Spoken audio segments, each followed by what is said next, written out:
오늘은 이제 구제와 주기도문이라는 말씀으로 말씀을 전하겠습니다. 지난 마태복음 5장까지 상당히 오랜 기간 했는데요. 마태복음 5장 산상순에 이어지는 말씀입니다. 후반부에서는 예수님께서 율법을 재해석하셔서 하나님의 뜻을 전달을 하셨습니다. 그래서 살인이라는 것이 무엇인가 하는 근본 문제부터 바로 세우셨는데 간음하지 말라, 맹세하지 말라, 악한 자를 대적하지 말라, 원수를 사랑하라 하는 말씀을 또다시 해석해 주셨습니다. 이어 오늘 예수님께서는 이제 구제에 대해서 말씀을 하십니다. 유대인들에게 구제라는 것은 구원의 한 방편처럼 느껴지는 것입니다. 구제를 하는 것이 의라고 유대인들은 생각을 합니다. 그래서 그들은 구제를 생활화하여서 잘 지켜요. 어려운 이웃을 돕는 일을 구원받는 하나의 길로 생각하기 때문입니다. 우리도 연말연시나 명절에 불우 이웃 돕기를 많이 합니다. 많은 교회와 단체가 앞다투어서 방송을 내보내고 사진을 찍고 신문에도 냅니다. 교회에서도 하나님의 일이라고는 하지만 영광은 사진 앞에 서 있는 사람들이 다 받게 됩니다. 또 명절이 되면은 어김없이 이제 시장님과 공무원들이 어울려 불이웃 돕기 박스를 들고 앞치마를 두르고 사진을 찍고 바로 시장님은 돌아가십니다. 같이 읽어볼까요? 시작. 사람에게 보이려고 그들 앞에서 너희 의를 행하지 않도록 주의하라. 그리하지 아니하면 하늘에 계신 너희 아버지께 상을 받지 못하느니라. 우리 하나님을 믿는 사람들은 오른손이 하는 일을 왼손이 모르게 하면 하나님께서 알고 갚아주신다 하는 믿음이라도 갖고 있지만 안 믿는 사람들은 어디에서 보상을 받을까요? 그러면 이제 종교에 소속돼서 불교나 천주교에 소속된 사람들은 그 나름대로 보상을 받을 것을 믿고 하는 일입니다. 그런데 안 믿는 사람들도 나름대로는 뭐 자기 남을 도와줌으로써 자기 만족 같은 거를 느꼈었겠죠. 사람들이 이 좋은 일을 하는 목적은 칭찬을 듣는 것일 겁니다. 누구나 칭찬을 듣고 보상을 해주면 기분이 좋습니다. 하나님께서는 이 땅에서 보상을 받지 아니하면 하늘에서 보상을 받게 된다 이렇게 말씀을 하셨습니다.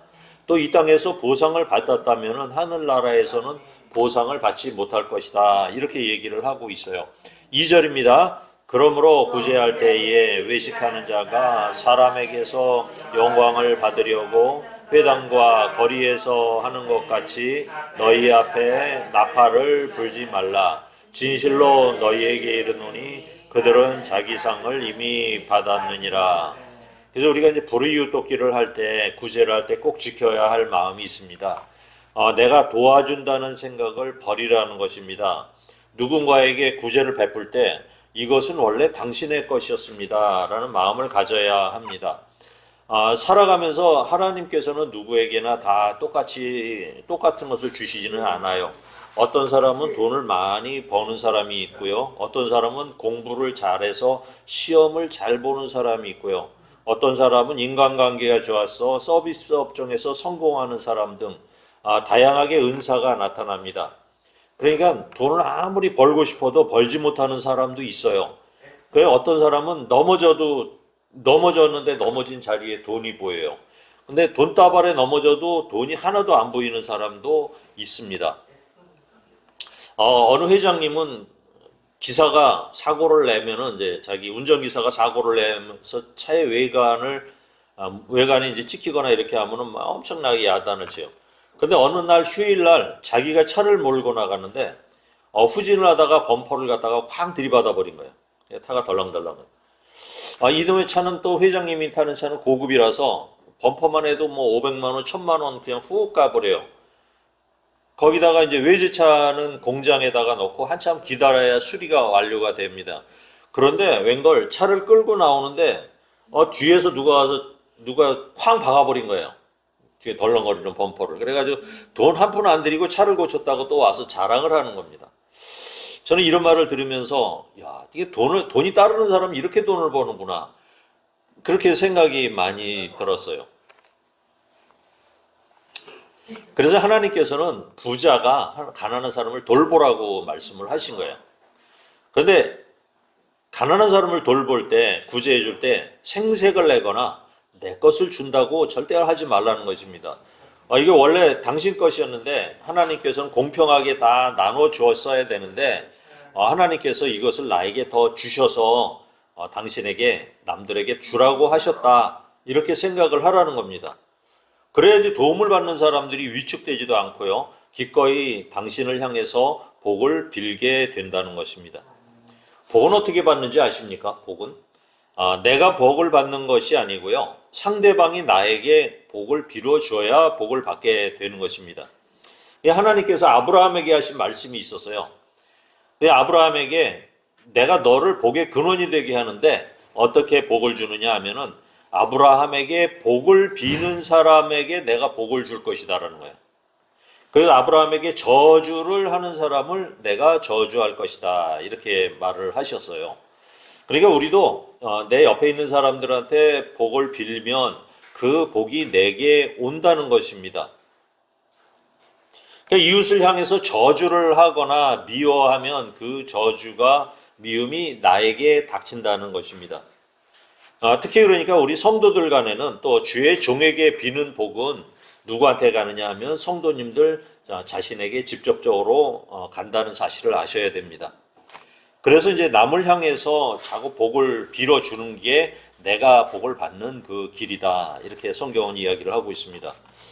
그러니까 불우한 이웃을 도울 때 기자들 모아놓고 생색을 내면서 광고를 내는 것은 자기 상을 이미 다 받은 것이니까 주님이 준비해 놓으신 상을 못 받는다. 이렇게 말씀을 하고 계셔요. 그래서 이렇게 말씀하십니다. 같이 읽어봐요. 시작. 너는 구제할 때에 오른손이 하는 것을 왼손이 모르게 하여 내 구제함을 은밀하게 하라. 은밀한 중에 보시는 너희 아버지께서 갚으시리라. 이런 마음을 먹고 돕기는 하는데 근데 우리는 또 그런 거를 많이 보죠. 도움을 받는 사람이 너무 당당해. 너무 떳떳해. 뻔뻔해. 그러면은 도와주는 입장에서도 마음이 많이 속상하죠. 그래서 그때 그러고 나면은 당연한 것처럼 아무 고마움도 모르면은 그 다음에는 도와주는 손길이 또 끊어져 버리게 되죠. 이번에 끝이야. 그거 이제 도와주게 되죠. 그러니까 도움을 주는 사람이나 도움을 받는 사람이 모두 주님이 주시는 말씀대로 한다면은 그러니까 하나님의 나라가 이 땅에서 실현이 될 것이다. 이 얘기를 하시는 거예요. 그러니까 도움을 주는 사람도 겸손하게 주고 받는 사람도 감사함으로 받을 줄 아는 그런 마음들이 있어야 되는 것이죠. 그게 공평하게 높은 산을 깎아서 골짜기를 메우는 게 바로 하나님의 뜻이라는 얘기죠. 이래야 이미 도래한 하나님의 나라가 이곳에 이루어지는 것입니다. 우리 기독교인들은, 크리스찬들은 이런 하나님의 나라를 이 땅에서 실현을 해야 하는 의무를 진 자들이기도 합니다. 여러분들은 기도할 때 어떻게 하십니까? 신에게, 하나님에게 또 이렇게 무엇이 부족하니까 하여튼 뭔가 달라고 하는 기도가 대부분이죠. 옛날에 이제 우리 어머니들은 교회는 다니시지 않았지만 그 앞마당 장독대에 냉수를 떠놓고 촛불을 밝혀놓고 새벽마다 지문이 없을 대로 빌고 또 빕니다. 비는 제목이 거의 다 그러죠. 우리 아들 잘 되게 해달라. 우리 딸 좋은 데 시집가서 잘 살게 해달라. 또 우리도 부자가 한 번 되어 잘 살 수 있게 해달라. 이러면서 지극정성으로 비는 것이죠. 그러니까 기도라는 것이 항상 현실에서 생긴 문제를 해결해 달라고 기도를 하는 게 대부분이었어요. 그래서 그렇다면은 우리 기독교인들은 어떻게 기도를 할 것인가? 그러니까 이렇게 기도를 하셨던 분들은 내가 바라는 게 없으면은 교회 나올 이유가 없고 기도할 이유가 없어져 버린다는 것이에요. 그러니까 내가 뭘 하나님한테 신한테 뭔가 바라야 되는 것이 없으면 기도할 게 없는 거야. 그렇지 않겠어요? 그러다 보니까 그렇게 기도하는 이런 기도의 방식을 거머리 딸처럼 다고다고 한다 이런 표현을 갖다가 많이 써요. 그러니까 계속 달라는 거야. 뭐 이것도 달라 저것 달라. 그러니까 기도의 어떤 의미가 우리한테는 이런 식으로 와져 있었던 거예요. 그런데 유대인들은 그럼 어떻게 기도를 했을까 한번 볼까요? 예수님께서는 유대인들의 기도에 대해서 이렇게 얘기를 했어요. 시작. 또 너희는 기도할 때에 외식하는 자와 같이 하지 말라. 그들은 사람에게 보이려고 회당과 큰 거리 어귀에 서서 기도하기를 좋아하느니라. 내가 진실로 너희에게 이르노니 그들은 자기 상을 이미 받았느니라. 예, 여기서 외식이라는 것은 나가서 물건을 맛있는 걸 사 먹는 게 아니고 겉으로 이렇게 꾸미는 행동을 외식이라고 표현했어요. 그냥 유대인 종교 지도자들은 기도를 크게 하고 멋있게 폼을 내서 하는 것을 하면은 하나님이 좋아하신다고 생각을 했어요. 지금도 이제 이스라엘에 가보면 유대인들은 기도할 때에 사람들이 보이는 공공장소에서 머리를 이렇게 까딱까딱 하면서 하는 거 보셨죠? TV에서 가끔 보시죠? 까만 모자 쓰고 이렇게 기도를 해요. 멀리서도 봐도 이제 까딱까딱 하면서 하고 있으면은 이 방학개비처럼 일정해요. 이렇게 기도하면은 저 유대인이 기도하는구나. 성경 읽을 때도 그렇게 해요. 이렇게 하면서 성경을 읽어요. 그러니까 예수님이 계실 때나 지금 2000년이 흐른 지금이나 마찬가지인 것 같아요. 통곡의 벽, 예루살렘에 있는 통곡의 벽에를 가봤는데 거기에서 기도하는 유대인들이 굉장히 많아요. 그 구석방에는 유대인들이 꽉 차서 이렇게 성경 읽고 하고 있어요. 기도할 때 이제 목소리를 크게 하고요. 남들에게 보이게 하는 것이 그렇게 그 사람들이 이제 생활 습관이었죠. 그래서 저희가 볼 때는 이제 기도할 때 목소리를 크게 하고 남들한테 보이게 하기 위한 그것이 꼭 문제는 아닌 것 같아요. 기도를 왜 하는가, 누구에게 하는가, 이것이 핵심이겠죠. 기도할 때. 그러니까 기도라는 것은 하나님과의 대화죠. 하나님과 대화이고 하나님과 인격적인 만남을 이야기합니다. 그래서 우리 성도들이 기도할 대상이 있다는 것은 참으로 행복한 일이에요. 그러니까 좋은 일이건 나쁜 일이건 주님 앞에 고하고 그분이 주시는 말씀을 듣고 마음의 위로를 경험할 수 있다는 것은 참 좋은 일처럼 보여집니다. 그래서 주님께서는 기도의 기본적인 원칙을 다시 한번 가르쳐 주시는데요. 같이 읽어볼까요? 시작. 너는 기도할 때에 내 골방에 들어가 문을 닫고 은밀한 중에 보시는 내 아버지께서 갚으시리라. 하나님께서 좋아하시는 기도는 골방 기도입니다. 골방 기도. 근데 골방 기도를 하라고 써 있으니까 사람들은 또 작은 방을 또 예쁘게 꾸며요. 뭐 십자가 걸어놓고 막 이렇게 꾸며놓고 거기서 찬송하고 나 기도해 하고 한다고 그렇게 사람들만 오면은 보여주는 거예요. 이게 자랑을 해버려요.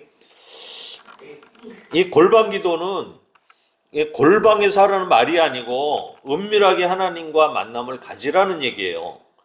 골방 만들어 놓대서 골방을 예쁘게 꾸미지 말고 그러면 골방 기도는 골방이 될 수도 있겠죠. 그죠? 근데 주방이 될 수도 있어요. 또 차 안에서 기도할 수도 있고요. 또 뭐 공공장소도 될 수가 있습니다. 여러 군데에서 이제 내가 은밀한 중에 하나님과 이렇게 교통을 하면은 그게 골방 기도가 되는 것입니다. 우리 주님은 이제 우리의 마음속에 있는 생각을 다 아시는 분이에요. 주님은 또 우리가 필요한 것을 이미 다 아시고요. 준비를 다 해놓으신 분이에요. 언제라도 부어줄 준비가 다 되신 분이 바로 하나님이시죠. 예수님이시죠. 우리도 아이를 키우면서 많은 경험을 하죠. 아이가 떼를 쓴다고 모든 것을 다 들어주는 부모는 없죠. 아이가 돈 달라고 그 원하는 대로 다 주지 않아요. 엄마들은. 그냥 꼭 필요한 것. 그리고 지금이 네가 이 돈을 가지고 써야 될 때다 하면은 그때 주는 것이죠. 그러니까 우리의 주인 되시는 예수님도 우리의 필요한 것을 이미 다 알고 있습니다. 그러니까 우리가 필요한 것, 우리가 언제 필요한 것, 그 다음에 무엇을 요구하는지를 주님은 이미 다 알고 있어요. 그러니까 걱정하지 마시고 때가 되면은 좋은 것을 주실 것을 믿으시기 바랍니다. 그러니까 또 기도를 하는데 밤새도록 똑같은 요구만 하는 분들이 많아요. 저도 그랬지만은 주여 고래고래 쓰러지면서 밤새도록 주시옵소서만 기도를 하는 거야. 그 얘기만 또 반복하면서 밤새도록 기도를 해요. 무엇을 언제 어디서 어떻게 해달라는 것도 없어요. 그냥 주시옵소서만 반복을 해요. 옆에서 듣는 저도 저분이 뭘 달라고 하는데 무엇을 달라고 하는 것일까 하고 옆에서 이렇게 들어보면은 알 수가 없어요. 왜, 뭐 때문에 기도를 하는지, 뭘 달라고 기도를 하는데. 그냥 무조건 떼쓰듯이 달라고 기도하는 것도 바람직하지 않아요. 그죠? 거기다가 또 이게 똑같은 일을 반복하는 것도 이것도 이렇게 바람직하지 않아요. 주님이 이게 싫어하시는 거예요. 그럼 기도할 때 소리를 내야 하는지 소리를 내지 말아야 하는지 모르시겠다고요? 소리를 내는 기도의 장점이 분명히 있기는 있어요. 우리가 신앙이 깊어져 가지고 나중에 이제 힘도 없고 할머니가 되면은 그때는 소리 내는 것도 힘들어. 그럼 묵상으로 기도할 정도로 기도의 깊이가 쭉 심오해질 수가 있겠죠. 그 영과 영이 하나님과 내 영이 서로 교통을 하면서 기도만 할 수 있다면 참 좋을 거예요. 근데 해보니까 묵상 기도가 마음속에 이렇게 오는 그런 것들이 참 깊기는 한데 오래 못 간다는 문제점이 있어요. 묵상 기도를 하면은 제일 먼저 닥치는 게 눈이 감기고 졸음이 오는 그런 꾸벅꾸벅해진다는 그런 문제가 있어요. 그래서 이제 초신자들이나 기도가 아직 습관이 안 되신 분들은 이제 소리를 내서 기도하는 것도 권장할 만해요. 소리를 내시면서 이렇게 하면은 정신도 맑아지고 내가 무슨 말을 하는지를 내가 정확히 알 수가 있어요. 오늘 새벽에도 이제 기도를 하다가 어저께 이제 늦게까지 설교 준비를 하고 뭐 이러면서 새벽에 기도를 하는데 정신이 맑지를 않으니까 기도하다 말고 내가 갑자기 뭔 소리를 하는지 모르겠는 거예요. 기도하다 말고. 갑자기 기린 얘기를 하고 코끼리 얘기를 하는 거야. 내 입에서 방언이 막 나오게. 그래서 아니 뭔 소리야.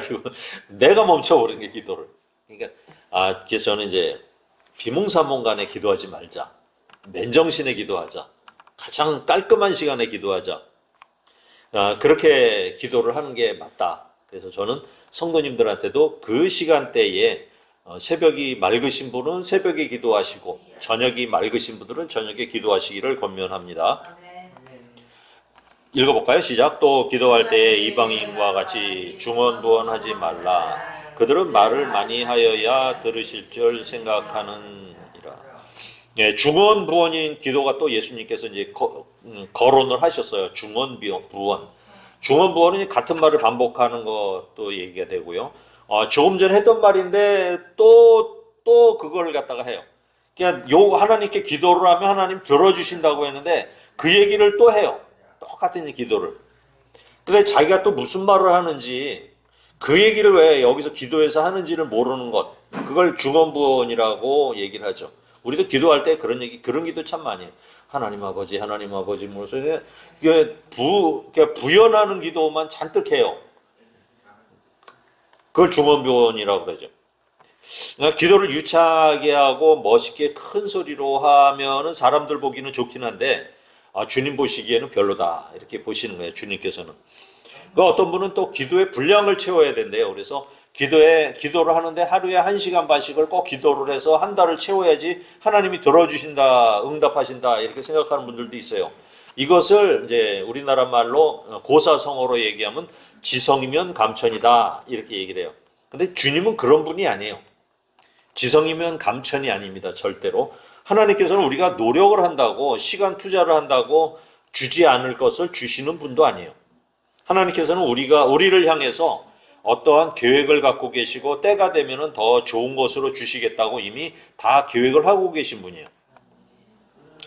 8절입니다. 시작. 그러므로 그들을 본받지 말라. 구하기 전에 너희에게 있어야 할 것을 하나님 너희 아버지께서 아시느니라.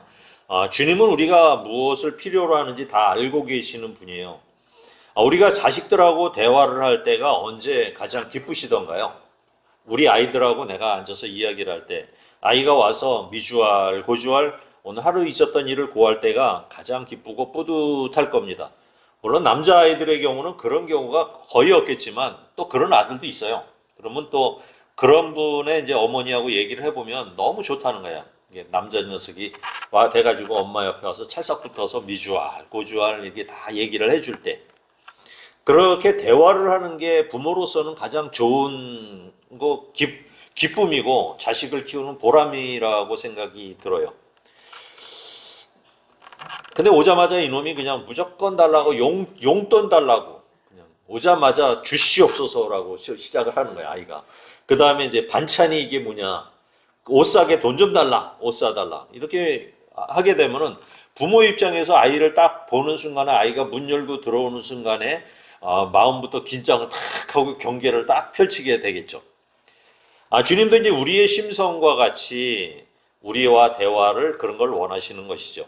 주님, 오늘 하루는 이렇게 지냈습니다. 주님 말씀대로 살지 못했었는데 내일은 조심하겠습니다. 또 좋았던 것, 후회되는 것, 이런 것들을 다 털어놓고 그냥 대화를 하면 되는 거예요, 주님과. 그래서 우리는 이제 예수를 믿으면서 기도라는 아주 무거운 짐을 교회에 지고 나와요. 내가 오늘 기도를 못했네. 내 믿음이 기도를 못할 정도로 허약해졌네. 그리고 이 기도라는 것이 의무적으로 안 하면 지옥 갈 것 같아서 꼭 어느 시간을 정해놓고 기도할 내용을 정리하고 이러는 거야. 이러다 보니까 이 기도라는 것이 얘기가 나오면은 수고하고 무거운 짐이 되는 거예요. 기도를 하라고 그러면 거의 다 반응이 그래요. 저는 믿음이 약해서 기도 못해요. 이렇게. 기도를 어떻게 해요? 근데 어떤 분은 권사님이 됐는데도 기도를 하라니까 못하는 거예요. 근데 권사님이면 좀 낫지. 장로가 됐는데 기도를 시키니까 꽁지 빠지게 도망을 가버리는 거예요. 기도라는 것이 이제 평상시에 습관이 안 돼 있고 어떠한 무거운 짐으로 사람들한테 지워졌기 때문에 이런 문제가 생기는 거예요. 제자들이 예수님을 만나서 얘기를 해요. 요구를 해요. 주님, 어떻게 우리가 기도를 해야 하나님이 기뻐하실까요? 우리에게 기도하는 방법을 알려주십시오. 같이 읽어볼까요? 시작. 그러므로 너희는 이렇게 기도하라. 하늘에 계신 우리 아버지여, 이름이 거룩히 여김을 받으시오며. 주님께서 이제 기도의 표준을 알려주십니다. 지금까지 무거운 짐이고 외식, 그냥 겉으로 꾸미는 그런 번거로움을 털어버리고 이제 하나님께서 원하시는 방법으로 기도를 하라고 알려주시는 거야. 사람들은 또 예수님께서 하늘에 계신 우리 아버지여라고 이렇게 기도를 하라고 했더니 어떻게 했냐면은 주기도문을 주문처럼 외우는 거야. 주문처럼 외워. 그래서 주기도문을 1000번 외우면 바라는 소원이 성취된다고 하여서 밤새도록 하늘에 계신 하면서 계속 외우는 거야. 그냥 묵주를 돌리면서 밤새도록 그거 몇 번 했는지를 세는 거예요. 그렇게 하는 분들이 계신 거예요. 이 주기도문은 그게 아니고요. 말씀해 보듯이 너희는 이렇게 기도하라, 이렇게 기도하라는 거예요. 이렇게 기도한 방식의 표준을 알려주신 거예요. 또 어떤 분은 그러죠. 자다가 가위가 눌렸는데 가위 눌리는 현상은 귀신 들렸다는 현상하고 많이 이렇게 얘기를 해요. 귀신이 와서 우리를 눌렀다 이렇게 보고 있어요. 그렇게 가위 눌리면 아무것도 못 하잖아요. 그러면은 뻘떡 일어나서 뭐 하냐? 주기도문을 외우라는 거예요. 주기도문. 어떤 사람은 성경책을 배고 나면은 가위 눌리는 현상이 없어진다. 뭐 이런 얘기 돼요. 그런 거 아니거든요. 그런 게 아니고 우리가 이제 주기도문은 주문이 아니라는 얘기예요. 첫 번째가 뭐냐면은 하나님을 아버지라고 부른다는 이미지예요. 하나님을 아버지라고 부르는 거예요. 아버지의 이미지가 안 좋은 분도 계시죠. 아버지의 이미지가 너무 좋아서 아버지 하면은 그냥 마음속에서 이렇게 가슴이 저리는 분도 있고, 어머니 하면 다들 가슴이 저려요. 그죠? 5월달 되면은 이제 어머니라는 소리만 되면은 막 눈물이 막 나시는 분들도 굉장히 많아요. 근데 아버지 눈물 절대로 흘리는 사람이 별로 없어. 근데 아버지의 근본적인 이미지는 우리를 이제 세상에 나올 수 있게 해주신 분이죠. 아버지. 그리고 다음에 우리가 이제 독립할 때까지 지켜주시고 보호해주시는 분이 아버지의 역할이에요. 또 이제 우리가 어렸을 때 우리 아이들을 보살필 때도 아버지의 이미지는 아이가 넘어져서 다치지 않을까, 위험하지 않을까, 친구들하고 잘 지낼까, 항상 주의 깊게 보죠. 그러면서 뭐 엄마처럼 그렇게 다정하지는 않지만 그 지켜보면서 아이를 이제 30세가 돼서 출가시킬 때까지 이렇게 보살피는 일을 하는 그런 이미지입니다. 그러니까 아버지의 이미지가 이제 그런 이미지를 갖고 있어야 되는데 현대인에 와서는 그 아버지의 이미지가 많이 이제 바뀌긴 했어요. 그렇지만 하나님은 아버지시다라는 개념이 하나 도입이 되어 있습니다. 그 다음에 하늘에 계신이라고 했어요. 하늘은 이게 공간의 개념이 아니에요. 그러니까 물론 이제 모르겠어요. 그러니까 뭐 저기 하늘을 멀리 가서 우주 저 끝에 가면은 거기가 아예 천국이 있을지는 모르겠어요. 근데 하나님은 사실은 이런 공간에 대한 개념에는 의미가 없어요. 하나님께서는 공간에 그런 의미가 없어요. 하나님은 영이시니까 영적인 세계에서 우리를 지금도 보고 계시는 거예요. 그러니까 하나님께서 지구가 팽창이 된다, 우주가 팽창이 된다 해서 몇 억박 년이다, 뭐 이렇게 사람들은 얘기를 하지만 하나님 입장에서는 그것이 아무 소용이 없는 거예요. 하나님은 시간을 초월하셨고 공간을 초월하셨기 때문에 뭐 하나님이 그 끝에 가서 바로 갔다가 나 볼일 보고 올게 갔다가 바로 오실 수도 있는 것이죠. 시간도 지금 뭐 하나님께서는 다시 아담 있는 시절을 갔다가 다시 우리 후대에 있는 손까지 왔다 갔다 하실 수가 있는 것이죠. 그래서 예수님이 처음 외치신 말씀이 뭐냐면은 천국이 가까이 왔다 이렇게 말씀을 하셨습니다. 그러니까 천국은 멀리 있는 곳이 아니고 바로 이곳에 와 있는 거예요. 예수님께서 천국이 가까이 왔다 말씀을 하십니다. 예수 믿는 자들에게는 천국이 이미 마음속에 임했습니다. 이것을 심령 천국이라고 얘기를 합니다. 그 이미 임한 하나님의 나라는 우리의 마음속에서부터 시작이 되는 거예요. 성령께서 우리들 마음속에 계시면 이곳이 바로 내가 교회가 된 것입니다. 그래서 나도 교회, 너도 교회 이렇게 돼서 교회들이 모여서 우리라는 형성, 우리가 형성이 돼요. 그래서 우리가 서로 이어져서 연합되어서 이 땅에 있는 교회들이 형성이 되는 것입니다. 그래서 여러분들이나 저나 같이 모인 곳이 꼭 이 부천과 함께 예배당이 아니어도 가정집이든 어디가 되든지 간에 그곳이 바로 교회가 되는 것이에요. 사람들의 모임이 바로 교회가 되는 것입니다. 그런 마음과 마음이 이어져서 바로 이 지상의 교회가 되는 거야. 이 땅 위의 교회가 되는 것입니다. 그러니까 적게는 우리 부천광원교회가 되고요. 좀 넓히면 대한민국에 있는 교회들이 되는 것입니다. 그 다음에 전 세계에 있는 교회가 다 하나라는 거야. 그리고 또 먼저 믿은 할아버지와 그 위에 이제 믿음의 조상 아브라함이 있는 것도 다 교회가 되는 것입니다. 지금의 교회나 과거의 교회나 이것을 다 한꺼번에 통칭해서 우주적인 교회다 이렇게 부르는 거예요. 우리가 하나님 나라에 가게 되면은 뭐 아브라함이나 뭐 우리 후손들까지 다 한꺼번에 만나게 됩니다. 그래서 거기에서 이제 하나님을 찬양하게 되겠죠. 누군가의 이름을 부르면은 우리가 이제 이름을 부르잖아요. 이름이 여기 이제 아버지의 이름이라는 용어가 나와요. 그래서 이름이라는 것이 뭐냐? 우리가 이제 누구 이름을 부르잖아요. 뭐 우리 신날에 하고 이름을 불러요. 그러면 우리의 마음속에 떠오르는 것은 신날의 이미지가 떠오르죠. 신날에는 어떤 아이다. 심성은 어떤 아이고 키는 어떻고 말은 어떻게 하고 삐지기도 잘한다 하는 것을 우리가 알아요. 강원준 하면은 강원준은 키는 어떻고 얼굴은 어떻고 이런 걸 갖다가 우리가 강원준에 대한 이미지로 인해 가지고 이 아이를 볼 때 강원준이라는 이름을 통해서 이 아이의 속마음을 보는 거예요. 그러니까 글자만 보는 게 아니라는 얘기예요. 그러니까 이름이라는 것은 그만큼 중요한 것이죠. 우리가 유명 연예인의 이름을 부르면 떠오르는 이미지들이 있죠. 어떤 사람은 악역만 해가지고 저놈은 악당이야 이런 이름의 이미지가 있어요. 어떤 사람은 맨날 주인공만 해가지고 저 사람은 굉장히 착할 거야. 그래서 이름을 갖다가 유명 연예인의 이름을 붙이기도 우리가 많이 하잖아요. 이것이 바로 이름의 특성입니다. 그러니까 아버지의 하늘에 계신 우리 아버지요 하면서 아버지의 이름 얘기가 나온 거예요. 그러니까 우리가 아버지의 이름이라고 여호와라는 하나님을 거론할 때 이분이 어떤 분인가를 우리가 모르고 나면 이미지가 많이 깎여 있어요. 근데 이분의 이미지를 갖다 우리가 성경에서 다 알고 있으면은 그분은 이런 분이야 라고 이제 알게 된다는 얘기죠. 그래서 이제 아버지의 이름이라는 말을 통해서 하나님의 성품에 대해서 우리가 알게 되고요. 어떤 분이시고 무엇을 하시며 나와 무슨 상관이 있는지 또 이런 것들을 전부 다 알게 되면은 그때 비록 하나님의 이름이 거론이 될 때에 그분이 보이기 시작한다. 이렇게 보는 것입니다. 오늘은 여기까지 말씀을 전하겠습니다. 다음 주에 이어서 주기도문 마저 강의를 쭉 하도록 하겠습니다.